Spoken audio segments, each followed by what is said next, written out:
Yeah, I gotta peel it. I gotta peel it over my tattoos, and it's kind of interesting. Oh, you got a tattoo? I have I two got one. tattoos. You got two tattoos. Yeah, you have one on your ass, don't you? Yeah, I got a tiger in my left ass cheek. It's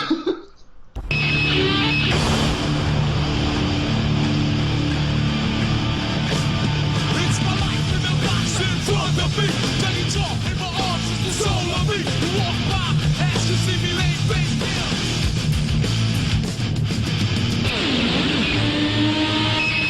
Your head by the sword in your heart.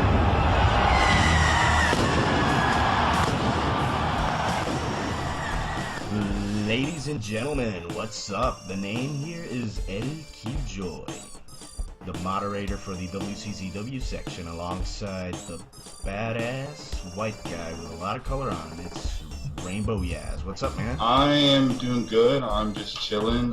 Excited to get started with this. Yeah, pretty ready to go. You ready to go? Alright, man. Well, how are things going on your end? They're going pretty good, you know. Got some minor things here and there, but I'm doing good. Got things are looking on the up and up. Yeah, good. I might be moving soon. Might be moving back home to the old Bahamas. Might be moving back to the old Bahamas soon enough. That's in But Mexico. other than, no, actually Chile. Oh, see, I get my countries mixed up. You're from everywhere, but Yeah, I'm from everywhere that speaks Spanish. I'm Portugal, Spain, Jamaica. Jamaica. They speak English in Jamaica. They speak never mind then. Still in the Caribbean. Yeah. But other than that, what do we got coming up? Oh yeah, it's that unscripted thing. What is that anyway? That is the only pay-per-view I've ever had any success at.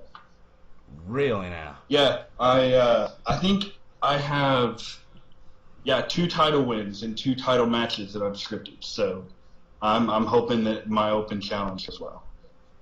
Alrighty, well that's what we're gonna do right now. We're gonna run down the card and we're gonna start off with the Mikey Storm Rage Supercalifragilisticexpialidocious Lumberjack match. Yep, How's the that? awesome kick-ass super ultra hyper mega invitational. The Burrito Max Open Challenge. Yep. Sweet. Who do we got competing for this thing? Because I forgot to write that one Yeah, down. you did. Let's see. Off the top of my head, there's Garth Black, Johnny Scum, Casanova, the new guy, That guy. the Logan McAllister, and oh man, I forget Prince V's character, whose name I can't. Something ADZ. I'm gonna look it up. DJ V something. We know the character, we just forget the name. We're some moderators, huh? Yeah, I'm the terrible head of creative. I don't know why I ever got this position. Someone fucked up big time to give me this job. Blank KV. But anyway, who are you looking forward to fighting on this one? You know, I look forward to anyone. It's a chance for, you know, a couple of potential veterans like Scum and Black to get a big win. Or there's, you know, any of the young guys can come in and face a former 2-time tag champ and a former Eurasian champion and potentially pick up a big win there. But I'm going to bring my A game. I've had 3 rounds to think about this RP, and I think I got a good one. Sweet, because we're looking forward to it. We're looking to see who comes out on top on this one. Seeing if the flying burrito gets the win. I can't fly. I flop.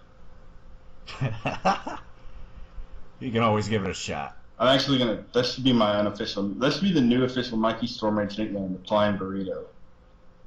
Yeah, and in between parentheses, well, he tends to flop. Yep.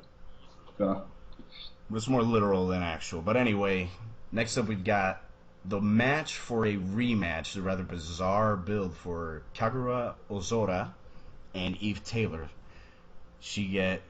The winner of this match will either get an Elite X title match or a Eurasian title match, depending on the voting. What are your thoughts? Well, I think it's good that we have a bit of an influx in female characters. Better than the old Vixens division, I hear. So it's good that we have. I've looked for that thing. That just vanished. I've heard bad things. I can't find it myself. Must be horribly bad then. But anyway, we got these sexy women here. It's a really odd build because when you look at the voting, it's literally fighting each other to then get a rematch for a title. Yeah, both Eve and Kagura have been two of the more successful females we've ever had in the Fed. Eve being the first singles champion, and literally one round later, Kagura took home her title. But they both lost it, and they're going to be looking to build up them. They've been trying to build momentum, but they haven't been able to get along in tag matches. So Pity. we're going to see which one comes out on top. I'm looking forward to it. Both Falcon and Ash can write some great RPs when they put their minds to it, and I think this has the potential to steal the show. Yeah, definitely, and it's such a weird thing. You know, we have such a stacked mid card, even though we have two titles. The last champions literally have to fight just to get one rematch. Yeah, I think the mid card right now is strong. We'll talk about our smaller numbers later in the show, but we definitely have a lot of people competing in a very similar and very competitive level. And so this is really a chance for two of those people to break out and let their stars shine a bit. Yeah, what an odd concept, the shining mid card. But anyway, next we got the Elite X Championship, which is a fatal four-way match between Elegant, Bruce Irwin, James Howard, and Nolan Ryder, that is. Yes. The voting will be elimination rules, gauntlet style match, or the championship scramble. What are your thoughts on this one? Well, I'm a huge Elegant mark. I absolutely love everything Thriller does with this character, even when he writes his 250-word masterpieces. I have a niece who can write longer RPs than what Thriller does, but he's masterful with his short style. Lee with Bruce Irwin, he's been pretty hit or miss. He showed some signs of brilliance at the last pay-per-view to earn this shot. So he's a real dark horse. James Howard, of course, my old running mate, always going to be pulling for him, even if he's been a total asshole to the rest of the roster lately. And then we have Nolan Ryder, who, it's Showtime. You know what Showtime's capable of. He's come in, he knocked you off in his very first match. Oh, man, do you have to rub it in? Yeah, if you kick my ass every time we fight, I'm going to rub in every loss you get.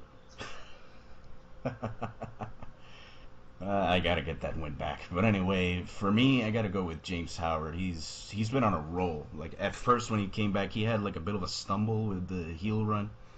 But right after his loss to Jacobs, he really picked it up, and especially at the pay-per-view against Chris KO and the final match between the two, it really pushed him. Yeah, and I think he can really push himself out of that and bounce all the way to the championship match. I think, honestly, when the Lethal Lottery rolls around, you should watch out for James Howard. His heel run is just building. I talk to Shitaro a couple times a week, and he tells me all these crazy plans that he has. And if he can bring it all together, I think he might be a Lethal Lottery dark horse. Sweet, that sounds good. Well, next on the lineup, we've got the World Tag Team Championship match, which is a no disqualification match. Tornado rules kind of falls off the tree on that one. Cerberus will be defending against Team Russia, which are Oleg and what are the names? Oleg and Victor. Oleg and Victor, that's right. Team Russia. Yeah, those guys. Your votings will be Freddie Fortune as your guest referee, Everest as your guest referee, or if Flex and Ramparte lose, they cannot challenge again. That's an interesting one, that last one. Yeah, you look at the state of the tag division right now, and it's really only Cerberus and Team Russia. And Cerberus, they've really made their claim to be one of the best teams in the history of the Fed lately, and if they want to pick that up, they're going to have to hope that if they lose, people don't vote that third option. I wouldn't vote for the third option just because it's a storyline. Because what they've done with Everest, it brings like a different appeal. Not to mention it's Everest, the Hall of Fame. Yeah, you kind of want to see what he'll do if we put him. They've had a nice little rub with working with Everest. Team Russia, we do our best to negate that and kick the crap out of everyone every time Everest shows his face. But yeah, stop burying people. Hey, I'm the head of creative. It is my job. your track record says otherwise, man. What's going Oh on? man, I wish I had a better record. I'm trying to think of the past head of creatives, and I may be the only head of creative who has never won a world title. Nah, actually, numbers Oh, didn't win a world title. yeah, Austin Reynolds. He challenged for it a lot. I still have time. How many years did it take you to win your first title? 10, 15? Something like that. 20. So, How old am I? I've been at it since I was 2. I don't know. I don't count in Spanish. Uno, dos. I don't know if it comes up to that. Yeah, but anyway, it's an intriguing matchup. I would not vote for that third option. I'd go for the second one. At least that's my point. Well, Team Rush is going to win anyway, so if you want Cerberus to stick around, don't vote option 3. Oh, they'll figure their way around it if you do. I'm sure we will. I'm sure. Anyway, next we got the Eurasian Championship match when Theron Daggershield defends against Chris KO. Your voting was the must-win using the opponent's finisher, which is straight out of WWE video games. Finishers are banned from use, which WWE ignores, and the Code of Honor match. I'm looking forward to this one. I'm actually going to try to stake my claim at writing this match. And personally, I kind of hope option 2 is voted in. I want to see what I can come up with for a finish if I'm not allowed to use a finisher. Are you going to trade the critical hit for a massive hit instead? Maybe it'll only land massively instead of the critical. He's not going to catch all the RKO. The RKO will come from somewhere. You sure it's not going to be an SKO? Ooh, possibly. I might go with that. Or Diamond Cutter? Intriguing. Yeah, that's some clever writing. I don't think I'm good enough to pull that off. Most of my matches are headlocks and punches. Well, we're not creative geniuses. We don't work for the WWE. We're not Hollywood writers. Yeah, I couldn't write for sitcoms. We're just a bunch of blokes on headphones. But anyway, finally, we got the World Championship. We get that idiot Matt Tastic defending against that absolute monster Dorian Slaughter. The voting is Street Fight and Lucha Libre rules, which is 2 out of 3 falls, 20 count, and potentially you get to bring a second to the ring. Yeah, I'm intrigued by the Lucha Libre rules. That's right up your alley, you being the sexy Latino that you are. So, I'll be honest, I voted Lucha Libre rules. I've already made my votes, and both options really reflect upon the character. Dorian Slaughter would be right at home in a street fight. You have to wonder, though, who he would bring in as his potential number 2 if the Lucha Libre rules are voted in, though. Kind of interesting, right? Yeah, obviously. The only guy that comes to mind is Ty. But that's what you get when you push off all the people in the roster. Ain't that right? Hey, I only have you, baby, and that's all I need. The street fight is intriguing, though. The only problem is he kind of made a mistake, because I'm kind of a favorite on that one, too. Yeah, you are a Mayhem legend. I know, I got that. Well, I did have that scepter for a little while, but then I had to give it back. I think I wrote that match back when Bowen and you fought. I've been on creative longer than I like to imagine. I've been at this a long time. Actually, I haven't been that long, man. Like, what, a year and a half? I don't know. You're my number 2. You've been on not too much longer, or not too much shorter than I have. Well, I did push a lot of guys down the stairs. Yeah. Damn. Filthy Mexican. Anyway, who do you think is going to win? You know what? I know you're sitting right here. I know you're my homie. It's going to take a lot. You know, you've got it in you. You are a former Lethal Lottery. I mean, I cannot tell you how much I love that Lethal Lottery RP. Man, it was amazing. You're going to have to bring your A game now. I'll probably have to bring my A double game. Your 5-star game. My 6-star Oh, game. Meltzer's jealous. He's jealous. We don't stutter around here, Will. I kind of do, but I don't. I don't stutter. Moving on. It's okay. I'll lisp my way through this, and you can stutter all you want. We'll work on it on post. But anyway, that's the whole card, and we're certainly looking forward to writing it. I hope the listeners are ready to read it.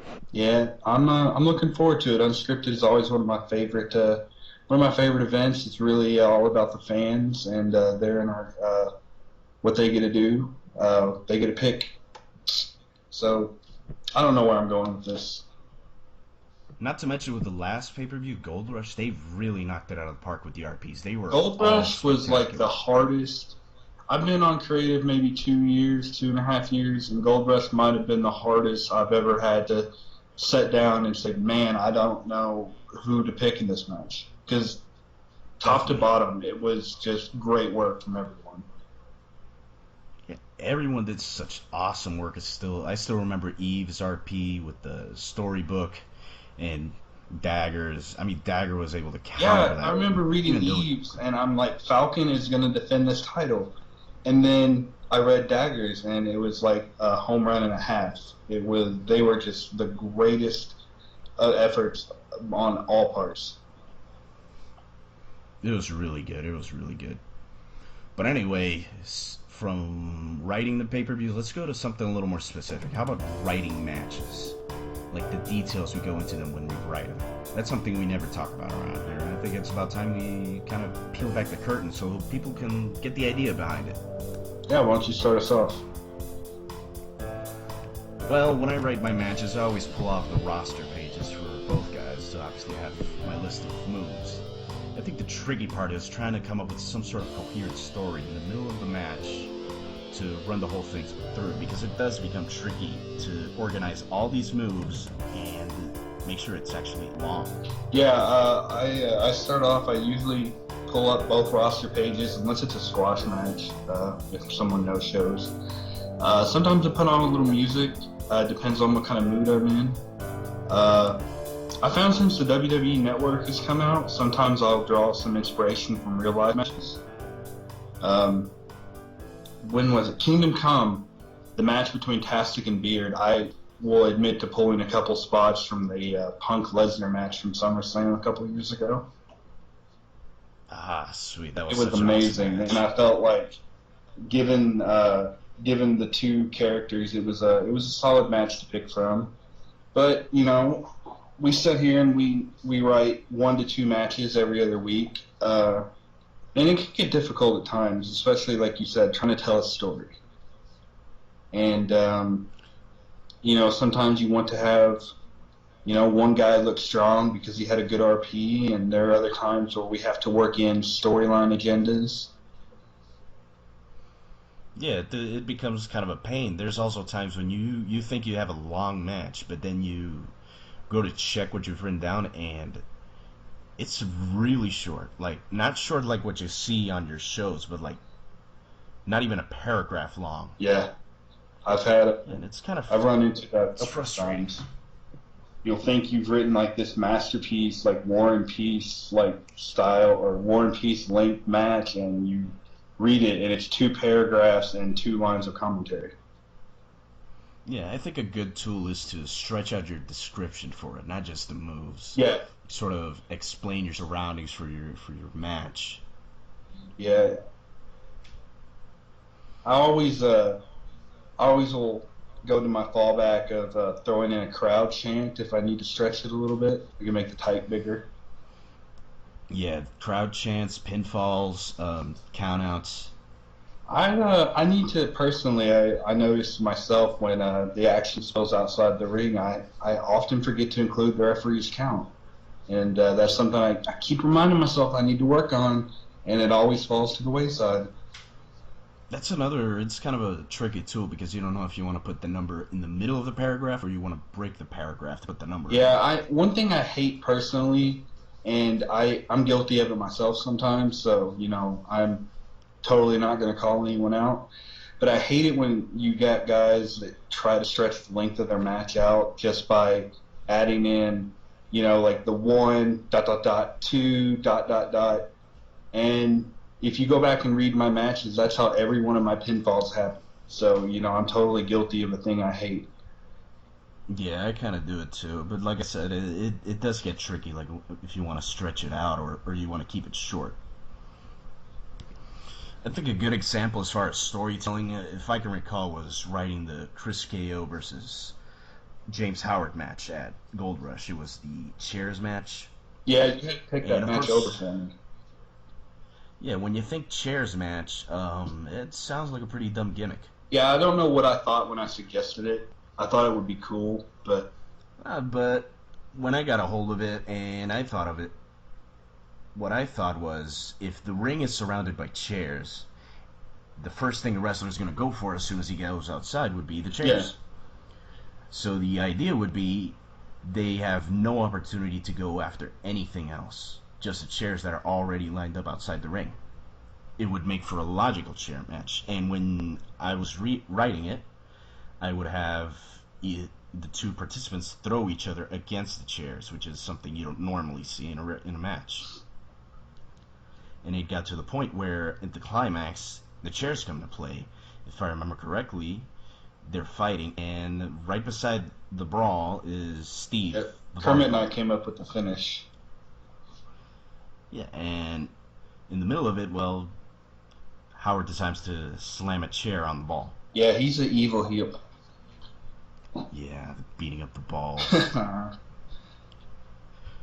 Dirty jokes. But yeah, that's kind of a little bit into how we work it with the writing. It's kind of tedious, but at the same time, it's pretty enjoyable. It lets you be It's creative. my favorite part of being a member creative. It it's a good pain to have good problems.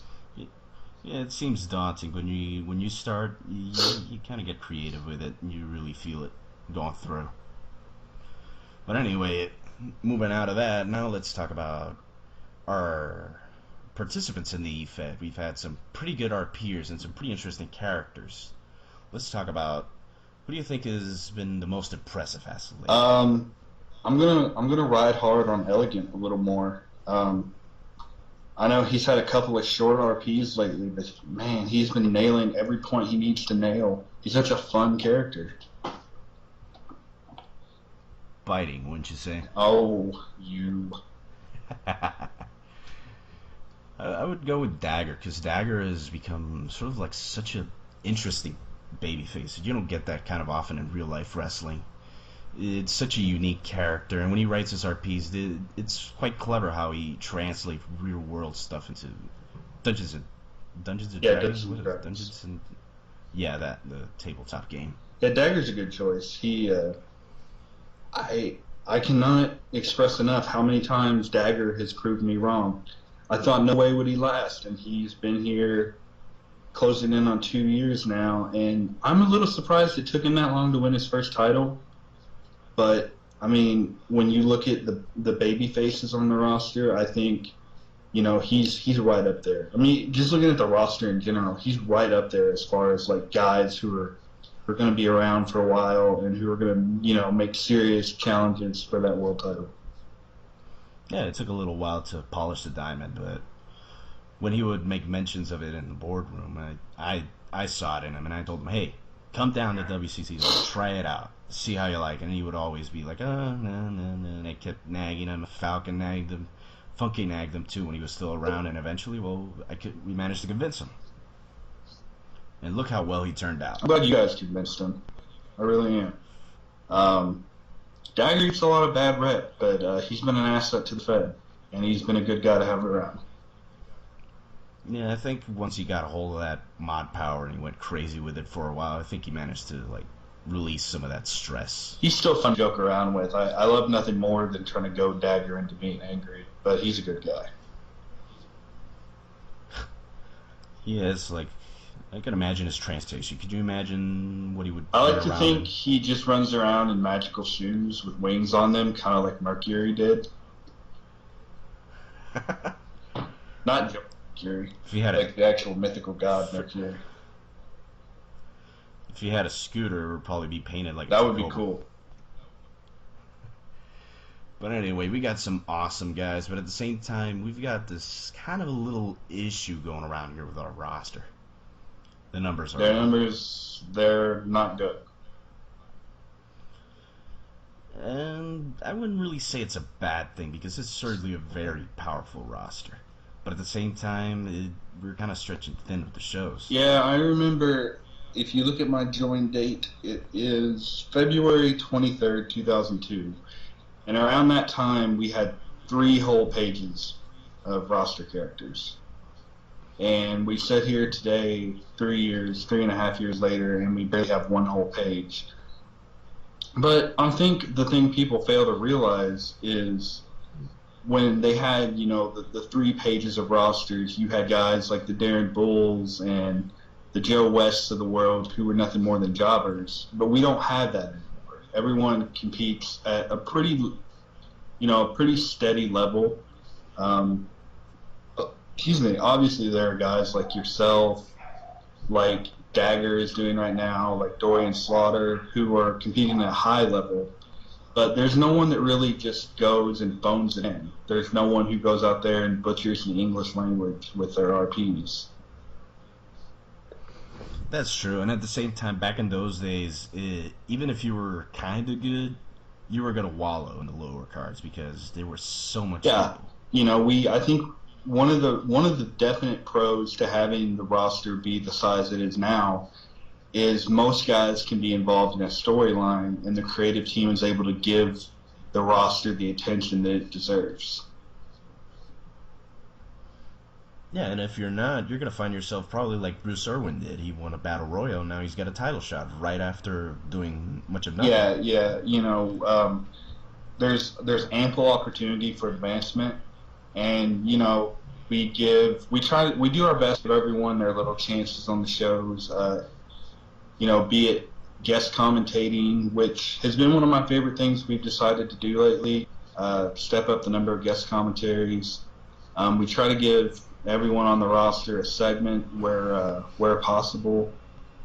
And I think that, like I said, that's one of the pros to having a smaller roster is that, the creative team were able to give people the attention they deserve. Because I remember when I first joined, Shitaro and I, we just won the tag titles at Kingdom Come, and on the very next show, we had nothing.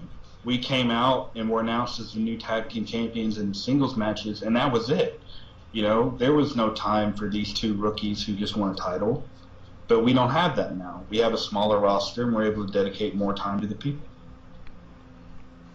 Yeah, we, in a sense, went from WWE to NXT, and in a way, that's actually really Yeah, I good. definitely agree.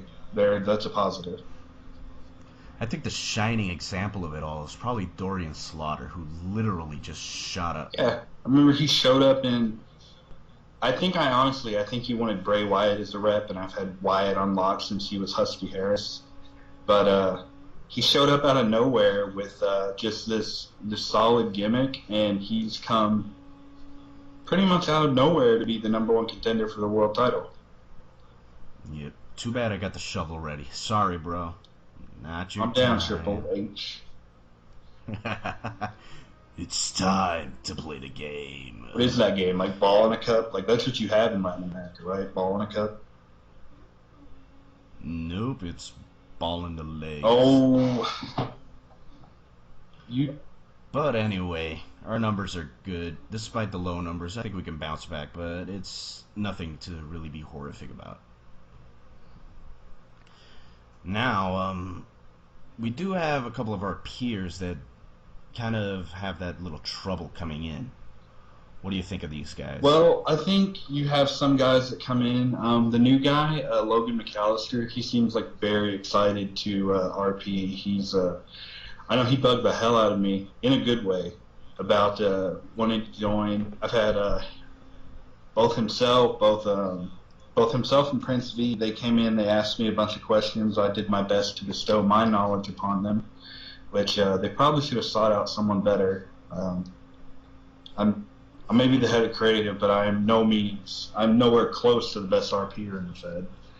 But they come in and they show a lot of spunk, a lot of potential, a lot of ambition, and those guys are good. But on the other hand, there are guys who come back and they kind of half-ass it.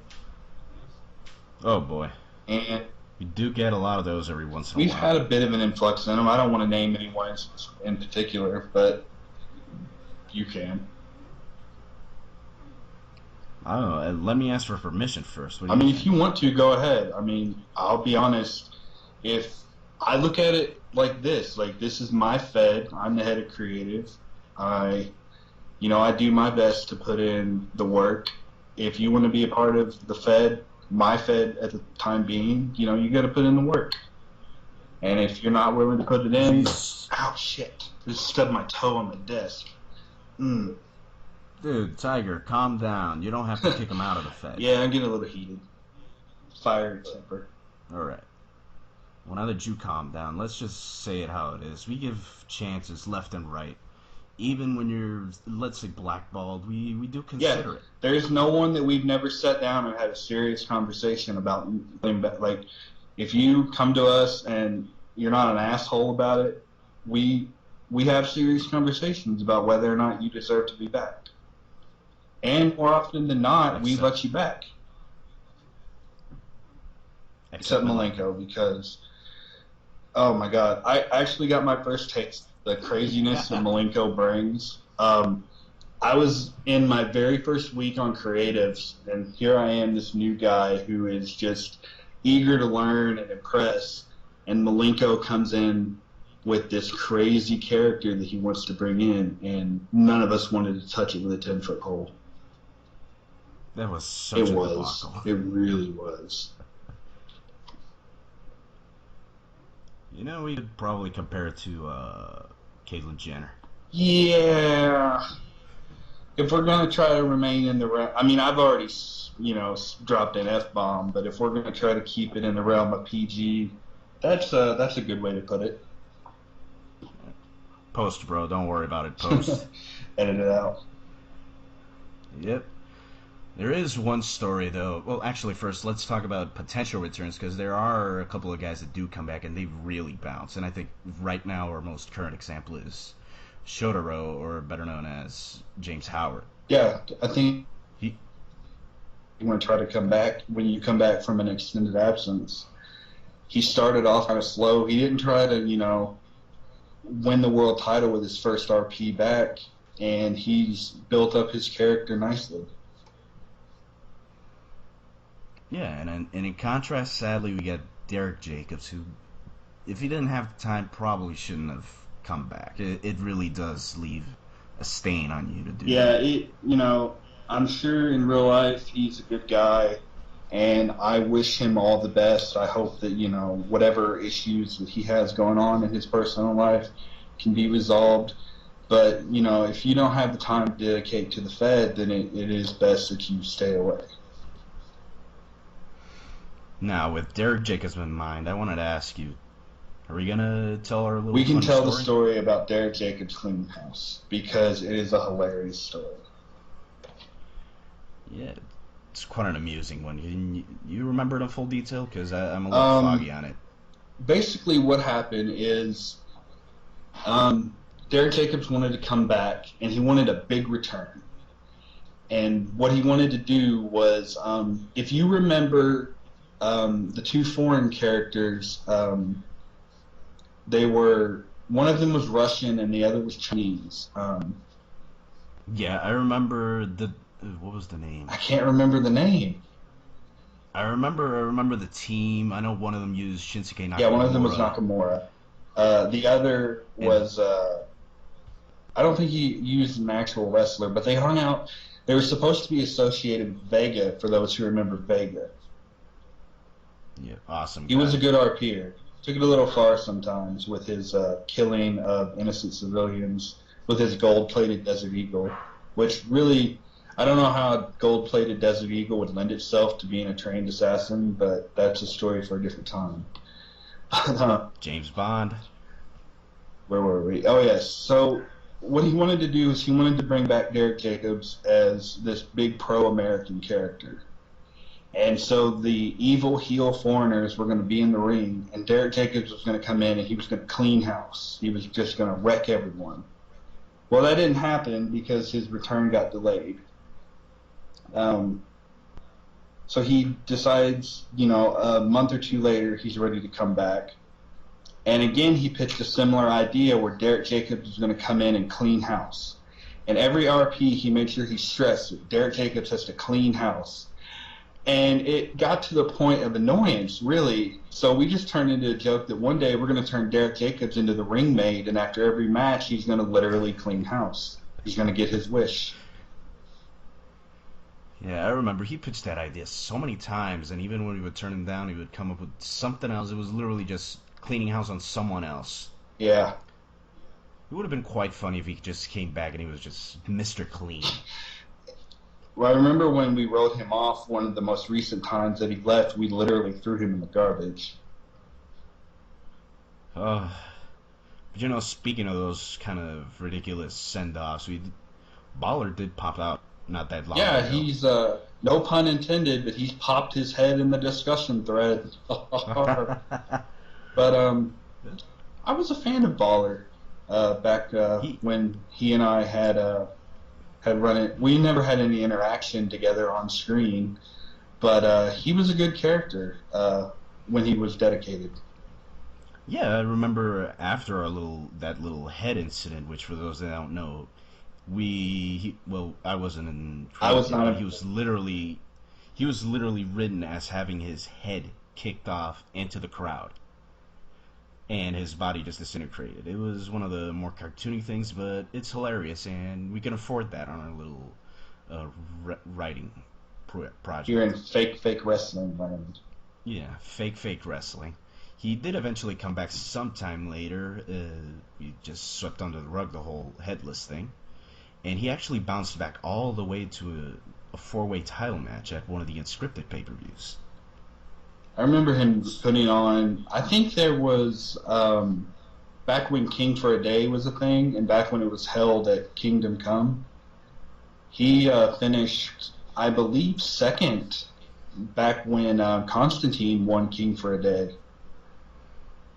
Yeah, he really stepped it up, and he got to shine. He was, I would say, like around the upper mid card, bouncing, trying to push his way up. Bouncing, he's a ball. Because he plays basketball. Yeah, I remember cutting an RP on him once, and it was literally just as many ball punts as I could stick in. But yeah, he was actually really good, and I would really look forward to him coming back and just being just as good. I hope he's able to make a return. Do we have any other returns pending, or anyone we can? We have some stuff on the hush hush.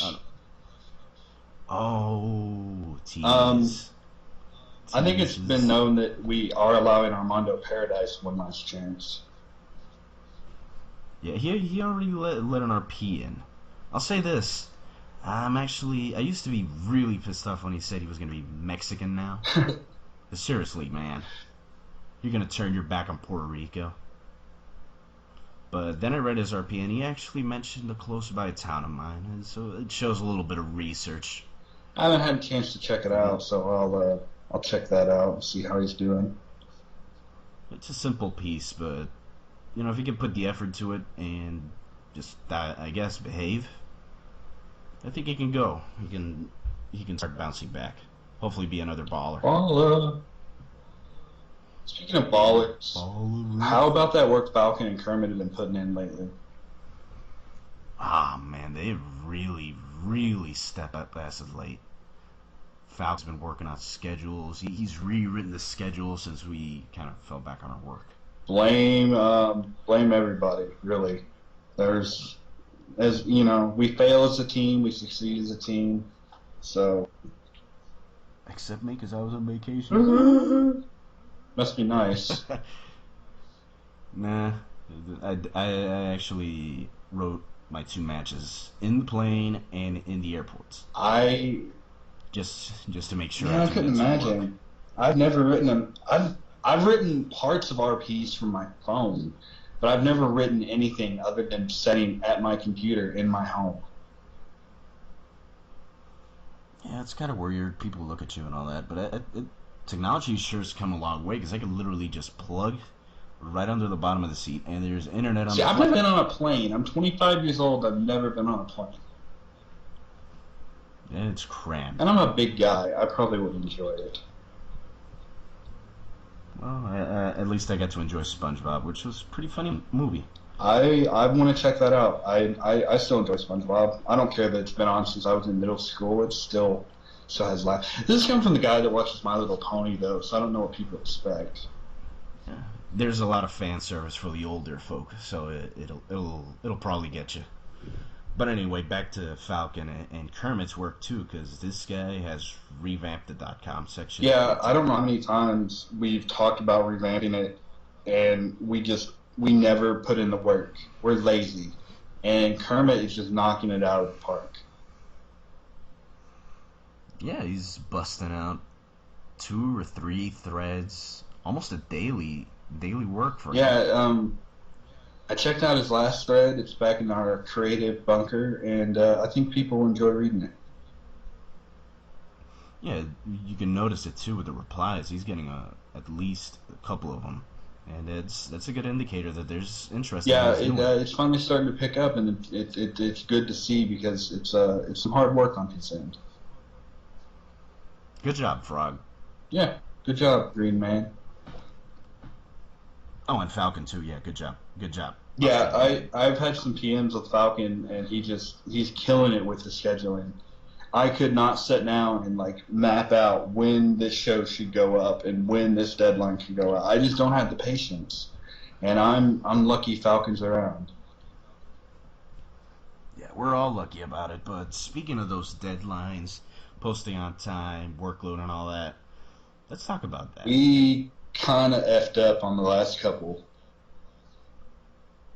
Yeah. Mostly because you went on vacation. What else am I going to do? I'm not going to blame myself. I'm the head of this whole operation. I don't have to take blame. Throw all my cronies under the bus. I was busy eating burritos, man. You're not going to let me eat burritos? I eat burritos while I work my matches. Oh, well, look at you, the I can do multitasker. it.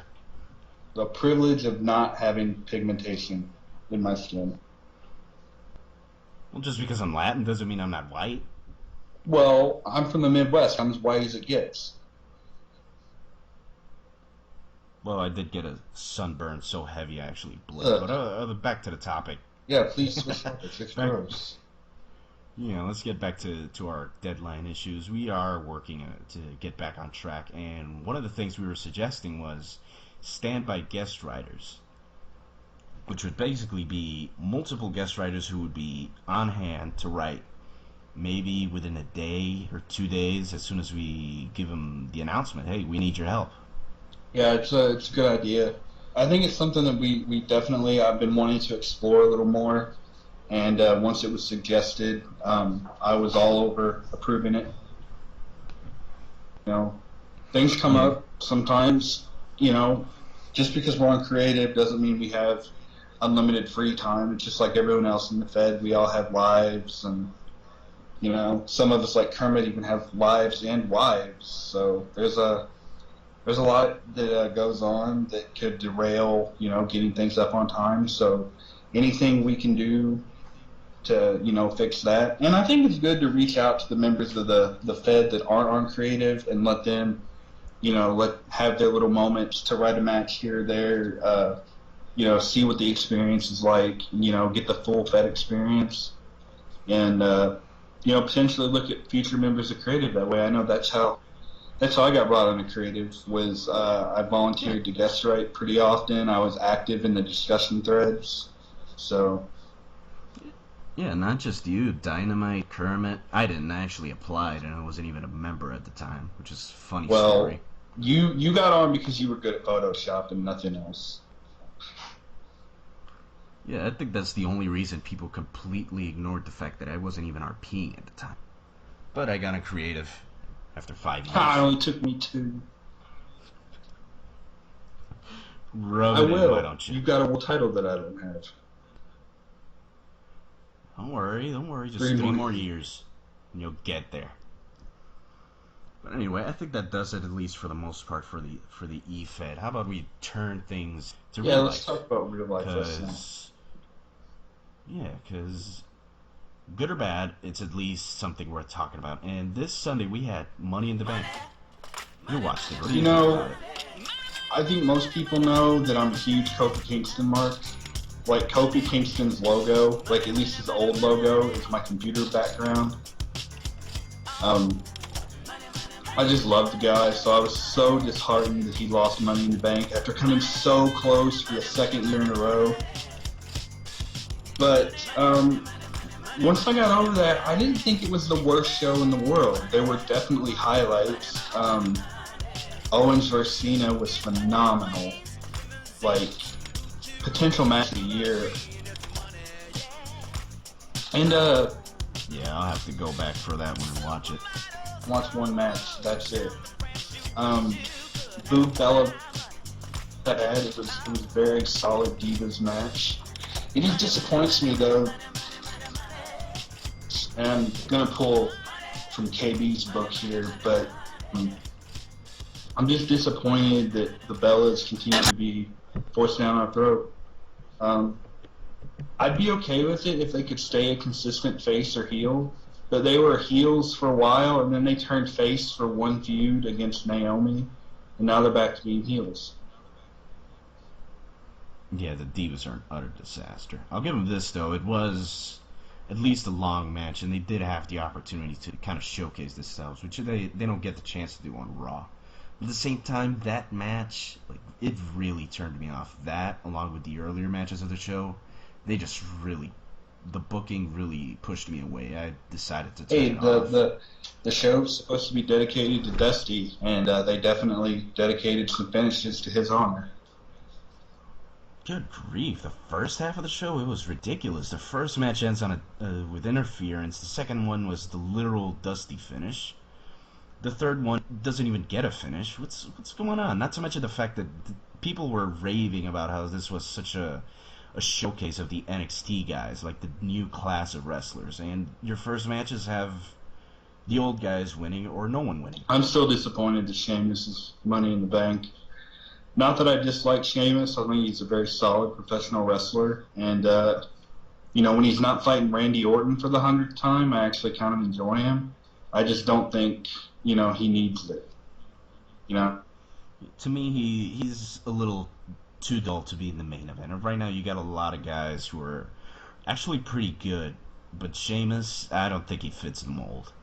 Especially, not to mention the fact that he lost the last Yeah, time. he's since he's come back, I think he's won. I mean, just not counting Money in the Bank, he's 1-1 with Ziggler, and he lost the Intercontinental title match at Elimination Chamber. And he's just, other than beating up Dolph Ziggler, he hasn't really done much since he's come back. Other than, hurting Daniel Bryan, which we can all, get our... It wasn't even intentional. Yeah, it's not his fault.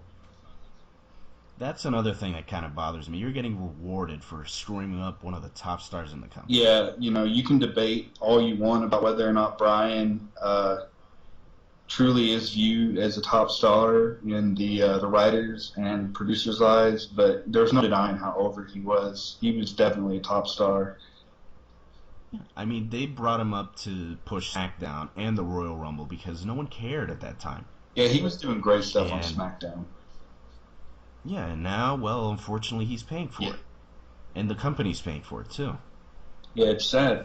And I can, I don't want to be the typical IWC mark, but my enjoyment of the shows has gone down since Bryan has left. I haven't even watched shows. I think the last one involved Brockman. That's it. Yeah, I haven't watched. I was playing Raw. Civ 5 with Taro and had Raw on mute for most of the night, so I didn't really pay much attention to what went on last night. When you think about it, I guess the only logical reason to have Sheamus win the briefcase would be because he's going to be in the Ninja Turtles movie. Man, is he gonna be Bebop or Rocksteady? He's gonna be Rocksteady. I don't know. It's one of those two. Probably the pig. Mostly because he's so pale already. He can't tan. I'm part Irish and I don't really care about him that much. But, I'll check out the Ninja Turtle movie. I love Ninja Turtles. Oh, the show is awesome. the animated CGI I've Nickelodeon. caught a few episodes. I don't have cable, so I don't really get to watch a lot of television. But I've seen a few episodes, and it's pretty good. Yeah, if you can find and download it, do, because it's actually very good. Probably just as good, if not better, than the 2003 Really? version. I'll check it out Yeah. then. Yeah, and it's got a very good voice cast too. But back to Money in the Bank, we also had Owens and Cena, which I hear was actually really It was good. really good. I know a lot of people were disappointed at the finish. I was originally kind of gutted to see Cena win, but the post match with Owens really getting to heal it up made up for it, and they're continuing the momentum from that. With I had to go back and watch thanks to Reddit, but I watched he actually powerbombed Machine Gun Kelly off the stage. Oh yeah, I heard. So that's really good. I'm really glad that they're actually trying to push him. But at the same time, why did he have to lose to Cena? It's such a weird booking decision, and it really just comes off as the usual, you beat me and I beat you. I do kind of get Just- tired of the whole everybody has to be at 500 booking that the WWE likes to utilize. But I'm hoping for a big program headed into SummerSlam, potentially with a gimmick match between the two. And I'm going to go out on a limb and I'm going to say that at SummerSlam, Cena is going to lose clean to Owens for the second time, and Owens will take the U.S. title off him. Yeah, another good idea would have been if Cena had lost this match too, whether it had been because either Owens gets himself disqualified or even Cena wins because Owens just flat out leaves. I could see that It would have been interesting. Yeah, we've seen Owens just leave before, just show no interest, and it would have made for an interesting story to see Cena try to chase that win and actually work for it and triumph maybe after 3 attempts, maybe. But no, gotta go with the back and forth, the usual Cena special. Hell, the WWE special, no one above 500. It's such a pity too, because you got this huge roster of such great talent lately. You got Rollins, you got Reigns, you got Ambrose, you got Wyatt, you got Owens himself, you got Sami Zayn in the background, Finn Balor. I mean, it's such a good roster as of lately, and these guys just, you kind of worry for them some of the time. Yeah, I'm a huge Wyatt mark, so for him to, I'm also, I'm going to overuse the word mark by the end of the show, but Reigns, I'm a huge fan of. So I'm a little confused on who to root for in their upcoming feud. But I just don't want. I don't want to see these guys become the next Wade Barrett. Wow, that's a scary thought. Yeah. And I'm not even a big Wade Barrett fan, but man, can you sabotage a guy any harder who's not named Zack Ryder? I saw him in the pre-show, and I was literally asking myself, is this a Monty Python skit? Did I put on the Holy Grail or something? Yeah, I mean, I like R-Truth. I think he's entertaining for what he does, but he really has no business going over Wade Barrett, be it on a pre-show or on Raw. Yeah, and at the same time, you don't have to push Barrett to the moon, but at the same time, just give him something. Give him one consistent. win. Yeah, if he's not gonna hold titles, that's okay. Just have him beat lower card guys or constantly beat guys like R-Truth. Not everyone is going to win the world title. And, you have to have mid-card guys. And I think Barrett could really fill that role of an upper mid-card guy. But, having him go, lose clean to R-Truth like 2 nights in a row, it's not going to do him any favors. Yeah, definitely. And at the same time, you look at the upper card, and you'd really feel for it because you got Wyatt, who, as awesome as he is, he's in limbo, and he's been in limbo for what, a year, maybe since the very beginning. Man, once the family broke up, he's just kind of floundered around. And Very soon. yeah, and I think it's especially a bad decision when you have Harper and Rowan teaming back up again. So unless they're gonna, reform the family, I don't understand the breakup, and I don't understand Harper and Roman teaming up. Yeah, and it's kind of mind blowing too, because when you think of Wyatt, you see so many similarities to the Undertaker, and you think of other guys that seem to have predecessors like Adam Rose. Like, what's going on? You have these templates basically of how to book these guys, but then you're utterly confused, and you just change things up to the point where these guys don't really matter when they're on TV, and it's worrisome because you got guys like Reigns who already have some level of damage, and you got Ambrose, who's another guy who's suffered considerable damage, who still have that potential. Yeah, I think with Ambrose in particular, they're going to have to give him a feud where he's going to win because he's so over, that they need to take advantage of it. He wasn't even supposed to get this feud. Yeah, I remember back when Reigns hurt himself or the hernia or whatever. The Ambrose feud kind of the Ambrose coming in was sort of the backup plan. Yeah, and his feud with Wyatt really pushed him. The whole silly Intercontinental Benny Hill skit. Then he beat Luke Harper, and all of a sudden, bam, he's in the main event after a great match with Seth Rollins. And well, it's that organic feeling, like the fans really take to him. But at the same time, WWE just scrambles and can't figure it out. No, and It's just a matter of keeping them I winning. think a lot of it comes back to the fact that the creative staff in WWE, they don't have a lot of experience with pro wrestling. Yeah, it does get that little feeling that they're just out of touch, which is kind of crazy. When you're there, you can hear them. Yeah, I went to a SmackDown taping a couple weeks back, and you just like Ambrose was so over, and thankfully Reigns is super over at the moment too. He's finally getting over organically instead of being force fed and people revolting. But you can't continue to just say, "Oh well, maybe we're going to get lucky with this guy." I mean, they're going to have to be more consistent. Yeah, it takes time and effort. Reigns is a guy who he's never bad, but at the same time, he just went from not being in the screen to suddenly being in the main event. That's not going to work. You look at a guy like Sheamus, he's a pretty good example of what happens when you just shove a guy. He's going to get stale in a hurry, and then you're going to have nothing for him except shave him and make him look stupid. Yeah. Yep. Yeah, but that's it for the WWE. How about Lucha Underground? Man, I'm gonna be honest. I'm a couple episodes behind, but Lucha Underground is so amazing. It's such a different show, and I was listening to a podcast with one of the executive producers. This guy basically compares it to Mortal Kombat and the Power Rangers. They want to make it like this action series. With the exception of a couple guys on the roster, cough, cough, Blue Demon Jr., cough. There are these guys go out there and they put it all on the line, and it feels like you're watching like a really cool action show. Yeah, the Blue Demon's a hell of a jerk. This guy, he actually used to be really good, but he's just coasting on Yeah, his fame. it's going on his name. Like, how old is he at this point?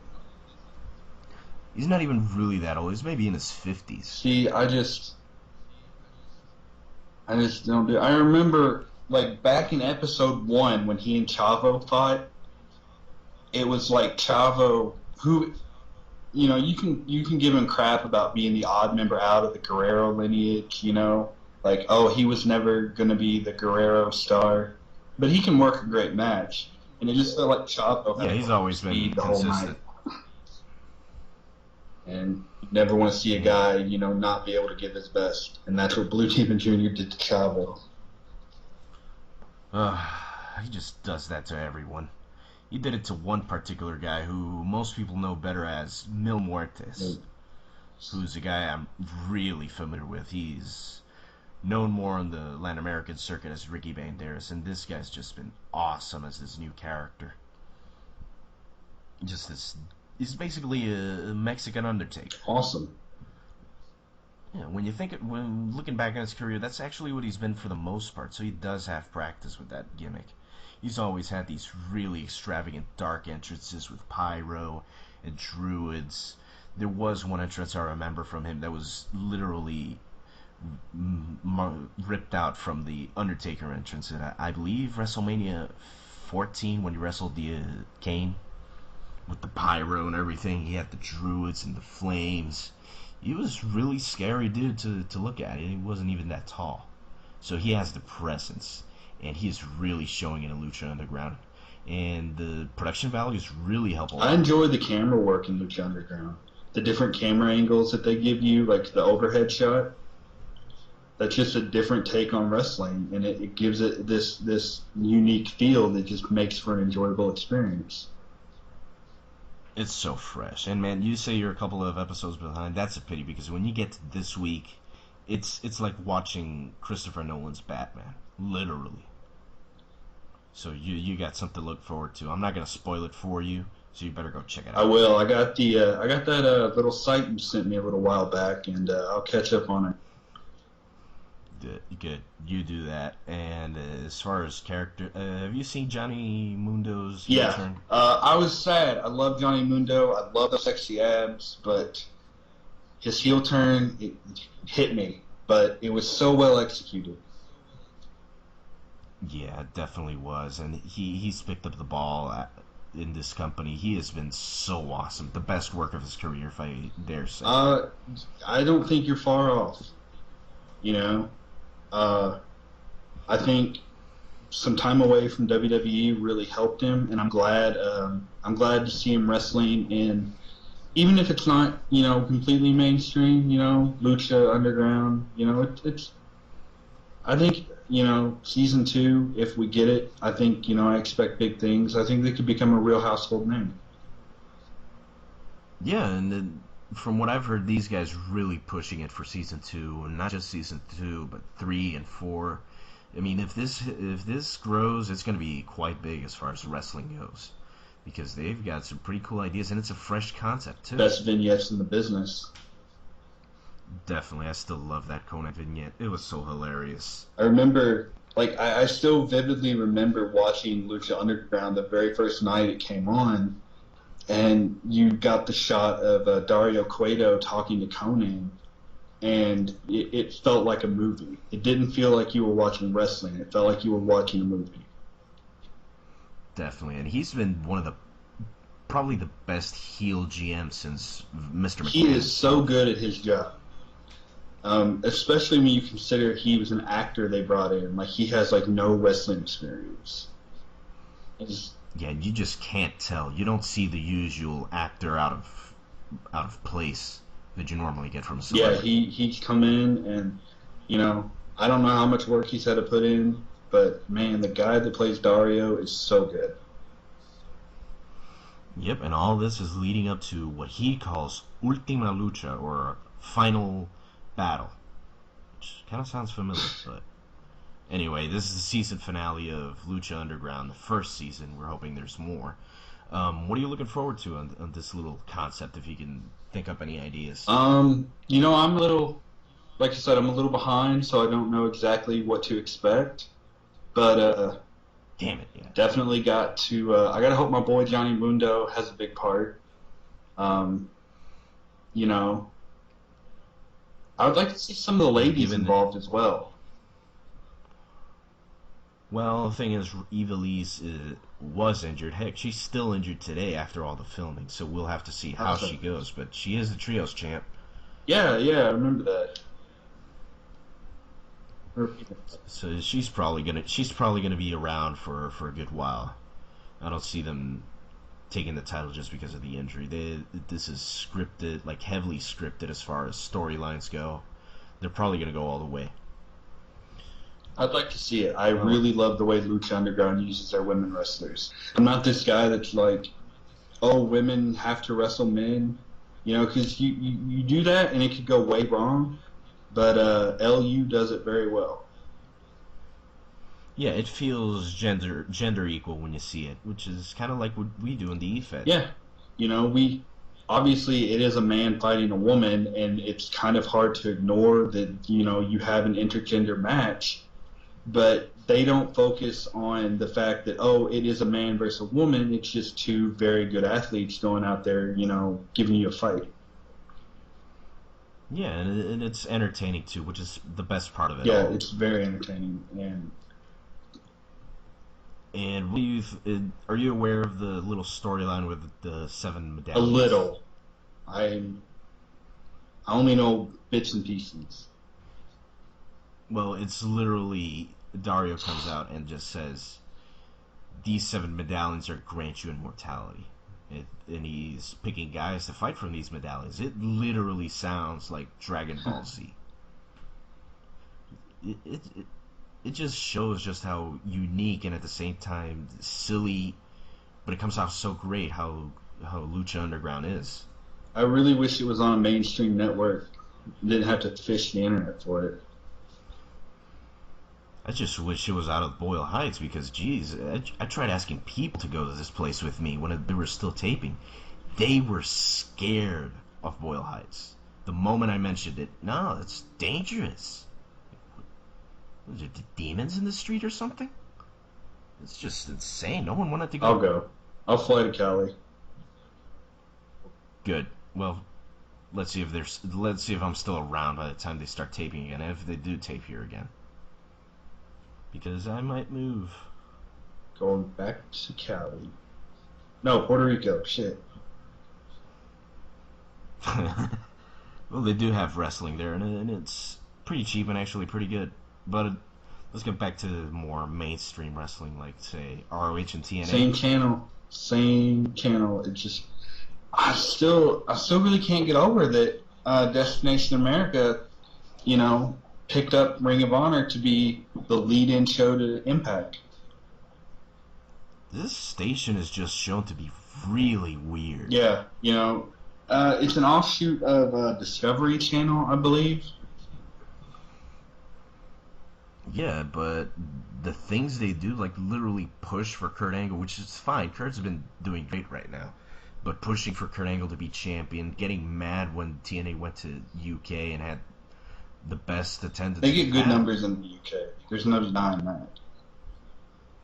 Yeah, they always get, and there were rumors of them going to China, doing another international tour, and apparently they got shot down, and apparently it was Destination America. Like, what is with these guys?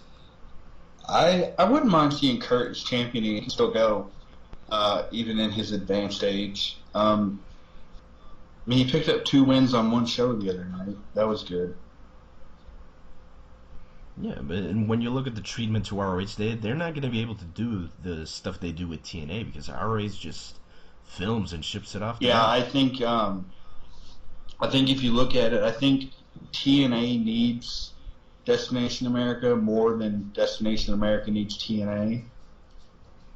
I hope TNA sticks around. It's easy to make fun of TNA. I hope they stick around. Wrestling is wrestling. I don't care what brand it is. I enjoy wrestling. But, you add Ring of Honor to that and NXT on Wednesdays, that's a lot to watch. Yeah, not to mention Lucha Underground is still going on. Yeah. I usually watch that when I get the chance, so. Yeah, it's insane, but at the same time, as a supporter of TNA, it really worries me. And I know that, Dixie Carter has been quite the idiot when it comes to running this company. But aside from that, it's always been a pretty good product. I always loved the 2008 to 2011 years. A lot of people love the 2005 to modern era. I just don't really want it to go away. It was always such a unique concept to me. And I get Ring of Honor is pretty good, but it's just not my cup of tea. I know I might alienate a couple people, but I'm not the biggest Ring of Honor fan either. I don't really enjoy the whole super kick after finisher kick out after finisher kick out. And I know that that's kind of putting it into extreme terms, but if I want to watch guys super kick each other for 15 minutes, I can go to local shows. Yeah, because to me, ROH is just dead air as far as television goes. It's just not interesting. And I get that they've got very talented guys. They got very entertaining guys. But when I look at TNA, even the most ridiculous angle, like throwing Mickey James into a train track, that was some Dudley Do-Right level insanity. It was not But something I expected. it was, you might as well call him, what, James Snipely, and have him twirling his mustache. Snipe, Storm But Slash, it's, Slow. yeah, but it's stuff that gets to you, that it makes you talk, and it makes you, if it interests you, you're going to Yeah, watch at it. least it had people talking. Whereas, yeah, when you look at ROH, like, yeah, this guy did something cool, this guy wrestled, this guy did a good match. That's it. That's really it. Yeah, I Except think Jay Ring Lethal. of Honor, it has its place in the wrestling world, and I appreciate that it's good wrestling. But I like storylines. I'll admit it. I like the drama. I like the male soap opera-ish, soap opera Yeah. style. I can't say soap opera-ish. Soap opera. The telenovela. How's Yeah, that? do that. Yeah. Yeah, like, as far as ROH is concerned, I don't think much of it. I think the only thing I'd really dislike would be the Bullet Club and Jay Lethal. My God, Jay Lethal, I don't see what people see in this guy. He is just a Ric Flair knockoff. He's still parodying Ric Flair, and we can tell. Doesn't he do like a springboard RKO as his finisher though? My God, this Phoenix does in a Lucha Underground. It doesn't look anywhere near as stupid as when Jay Lethal does it. I think the greatest thing Jay Lethal ever did in my eyes was get AJ Lee for a while. Lucky trip. Why do you go to the assholes? But, you know, and then the Bullet Club is just NWO for the modern ages, and it's not very good aside from AJ Styles. I like AJ. I'm not a big fan of the Young Bucks though. No, they're polarizing it for good reason. They're just, wow, they're just kicks. It's like watching a video game and somebody spamming the same moves over and over. I mean, they're making their money, and more power to them. It's just not my cup of tea. Yeah, it's not really something against the people. It's more the characters. Yeah, exactly. Like, they can be entertaining. Like, I was browsing around Reddit the other day, and someone posted a video of one of them with their daughter, and their daughter threw like this foam child's chair and hit him in the face, and then the next shot he had covered his face in ketchup and fell down, and his daughter pinned him for a 3 count. It's like, okay, that's funny, You guys seem like good guys. I just don't like the way you wrestle. I don't like the character you portray. Yeah, and it's kind of a pity because they are talented. They're pretty athletic, but they overdo it. And it's something they can tone down. They can work it. They can streamline it, and they can probably be more popular as opposed to polarizing. I've heard that they wrestle ironically. Yeah, wrestling and hipsters don't get along. We're too straightforward for that kind of stuff. But there's something else. Yeah, but anyway, coming up, what do we got coming up in the Fed? After we have the roulette rounds. Oh boy. Another place I have found unusual success. I'm undefeated in the roulette rounds. The roulette rounds are just so insane. I still remember the whole Titus Stephen Curtis deal with the world title because of those rounds. That was them? before my time. Really? Yeah, that was the roulette rounds right before I joined the Fed. Well, the story is that Titus regained the world title, Titus being Lee's legendary character.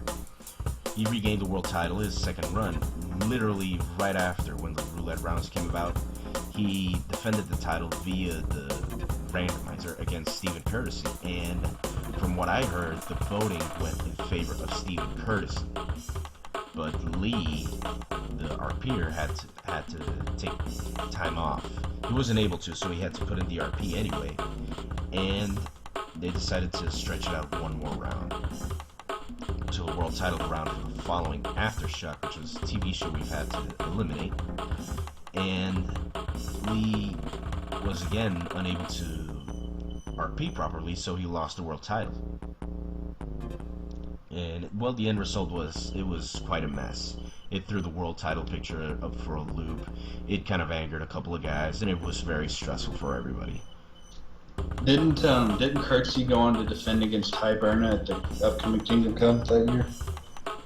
Yeah, Yes, he did. He actually it won. did happen like right before I joined the Fed because Kingdom Come 4 was my first pay-per-view. Wow.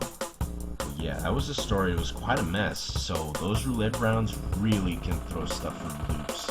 It just gives the most unexpected guy an opportunity, because even though Steven was pretty successful, he wasn't exactly, on his way up to the main event.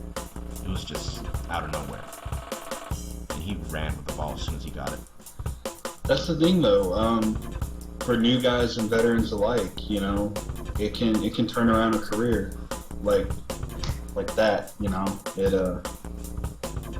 Let's just say you retain your title, you may end up defending it, against someone who is making a comeback who hasn't been in the Fed for 4 or 5 years. And if the randomizer comes up that, oh hey, returning superstar versus Matt Tastic, well, world title's on the line.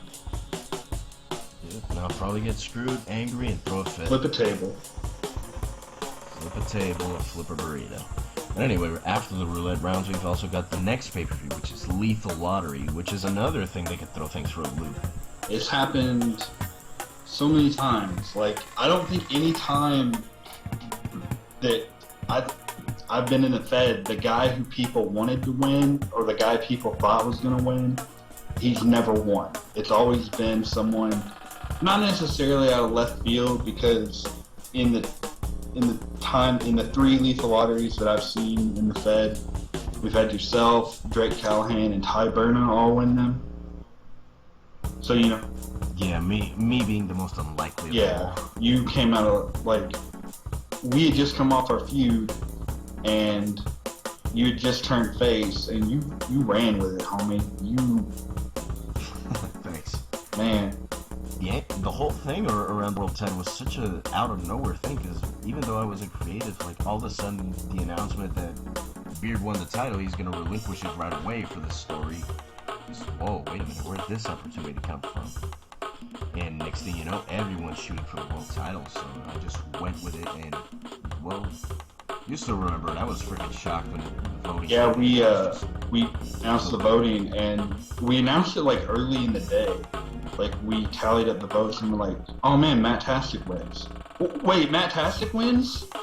And you come in 12, 13 hours later, and you just you had no words. Yeah, I remember it too. It was going, whoa, is this right? This can't be right. What's going on here? It caused a bit of a mess too, because you were technically Eurasian champion at the time. You had just taken the Eurasian title off me, and we had to